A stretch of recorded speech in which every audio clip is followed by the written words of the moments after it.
Algebra and geometry has been the two different ways of expressing the same thing.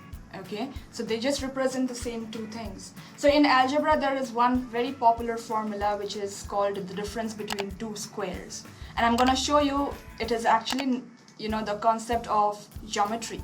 So I'm going to show you how that works. So let's say I have a side A. Okay, so A squared. So let's say I'm using three boxes to represent A here. So if this is A, alright, then A square is nothing but a square formed by that side, correct? So you can visualize this would be A squared. Okay, now imagine B. I'm imagining B to be of 2 units here in this case. So let's say if this is B, then B squared would be the square made by that particular side. Now what does A squared minus B squared mean? Minus means what? You're comparing. Okay, subtraction is always to do with comparison. You're comparing the two squares. So if I was to compare them together, what I would do is I would bring this square. I want to find the difference, so I have to remove it. So upon removing this part, so when I remove this part, what is the area remaining? So area between two squares, or difference between two squares, is nothing but just finding the difference in the area. So let's say if I want to find this out, if I want to find the remaining area, let's see. This side is already A, correct? Let's divide this. This is A, this is B. What about this side? The box here, 1 unit. This 1 unit, if you'll see, is nothing but the difference between the two sides. So this one box here is representing A minus B.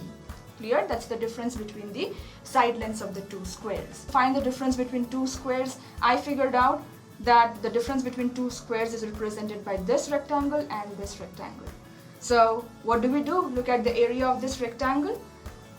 There are 3 boxes here, 2 boxes. So I can say that if I was to arrange all 5 boxes in a row like this, this is the area between the two squares, or area, the difference of the area of two squares here. How can I represent this?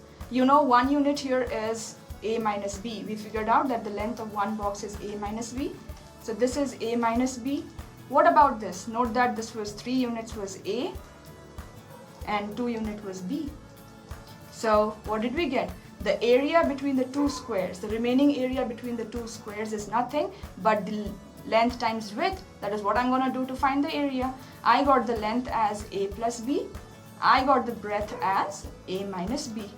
So which means anywhere you have the difference between two squares, or if you want to find the difference between the two square values, all you could do is just take their sum, take their difference. This is one of the most easiest and basic factorizing formula we have in algebra, and it's highly applicable.